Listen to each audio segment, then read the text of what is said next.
Hi! Hello! నేను మీ సుపర్ణ. ఈరోజు మన రెసిపీ వచ్చేసి బెండకాయలు వేసి మజ్జిగ పులుసు విరిగిపోకుండా ఎలా పెట్టుకోవాలి అని. మా అమ్మాయి కూడా అడుగుతుంటుందండి. బెండకాయలు వేస్తే ఇరిగిపోతుంది కదమ్మా! ఎలా పెట్టాలి అని. తర్వాత మా బామ్మ అంటూ ఉండేది మజ్జిగ పులుసు మర్నాటికి మహత్తరంగా ఉంటుంది అమ్మాయి అని. మహత్తరంగా ఉండాలి అంటే బెండకాయలు వేసి ఇరిగిపోకుండా మజ్జిగ పులుసు ఉండాలంటే ఎలా పెట్టుకోవాలో చూద్దామా? దీనికోసం ముందుగా ఈ 4 తీసుకొని ఒక బౌల్‌లో ముందుగా పచ్చిశనగపప్పు ఇవన్నీ ఒక్కొక్కటి ఒక్కొక్క స్పూన్ చొప్పున తీసుకోవాలి. జీలకర్ర, పెసరపప్పు, ధనియాలు ఈ 4 స్పూన్లు తీసుకొని ఒక బౌల్‌లో నీళ్లు పోసేస్తే ఇవి నానుతూ ఉంటాయి. ఈలోపు మనం కూరలు కట్ చేసుకుందాం. వంకాయలు, సొరకాయ, క్యారెట్టు, బెండకాయ మెయిన్ ఇంగ్రీడియంట్ బెండకాయ కదా! ఇది వేసాక కూడా విరగకుండా ఎలా పెట్టుకోవాలో చూద్దాం. ఈ ముక్కలన్నీ వేసేసి కరెక్ట్‌గా ముక్కలు మునిగే వరకే నీళ్లు పోసుకోవాలండి. ఎక్కువ నీళ్లు పోసి ఆ ముక్కలు ఉడికిన తర్వాత ఆ నీళ్లు పారబోసి అలా చేయొద్దు. అలా చేస్తే ఇందులో ఉన్న విటమిన్స్ అన్నీ పోతాయి కదా! టేస్ట్ కూడా పోతుందండి. ఆ నీళ్ళతో పాటు ఆ రుచంతా కూడా వెళ్ళిపోతుంది.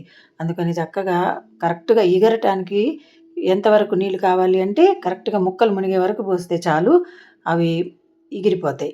నీళ్లు ఎగిరే వరకు వీటిని ఉడికించుకుందాం. ఈలోపు ఒక కప్పు పెరుగుని చక్కగా తరక్కలు అవి లేకుండా చిలికి పెట్టుకోవాలి. ఈలోపు ఇవి నానిపోయి ఉంటాయి.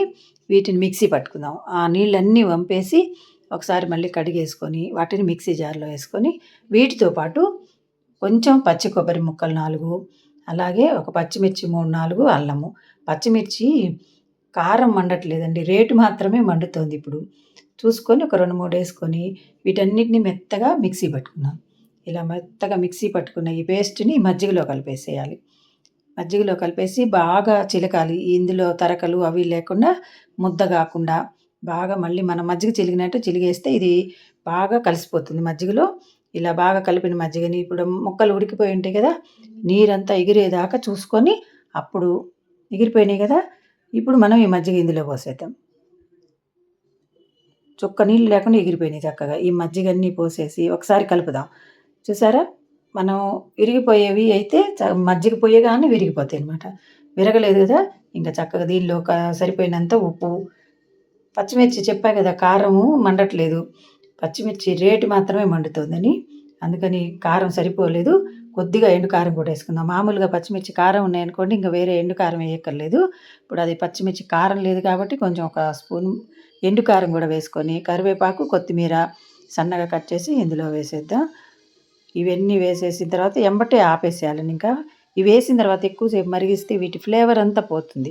టెక్స్చర్ కూడా పాడైపోతుంది. అందుకని వేయగానే దింపేసుకొని పోపు వేసుకుందాం. ఇలా చేస్తాం కాబట్టే అండి ఈ మజ్జిగ పులుసు మర్నాటికి మహత్తరంగా ఉంటుంది అనేది మా బామ్మ. ఈ ఇంగ్రీడియెంట్స్ అన్నీ పడతాయి కాబట్టి. కొన్ని అండి పులిహోర, పెరుగు గారెలు, ఈ మజ్జిగ పులుసు అప్పటికప్పుడే కాకుండా ఈ పూట చేస్తే సాయంత్రానికి, సాయంత్రం చేస్తే మర్నాడు పొద్దునకి వీటి రుచి అనేది బాగా పెరుగుతుంది. అందుకే మా బామ్మ అలా అనేదనమాట. ఇప్పుడు ఈ పోపు ఇందులో వేసాం. ఇంగువ కూడా వేసాం కాబట్టి ఇది వేయగానే మంచి గుమగుమలాడే మజ్జిగ పులుసు రెడీ అయిపోయింది.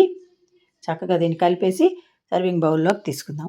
ఈ వీడియో నచ్చితే లైక్ చేయండి, కామెంట్ చేయండి, సబ్స్క్రైబ్ తప్పకుండా చేయండి. అలాగే షేర్ చేయటం కూడా మర్చిపోవద్దు. అలాగే మీ ఇంట్లో మీరు ఎలా మజ్జిగ పులుసు పెడతారు కామెంట్స్ రూపంలో తెలియచేస్తారుగా.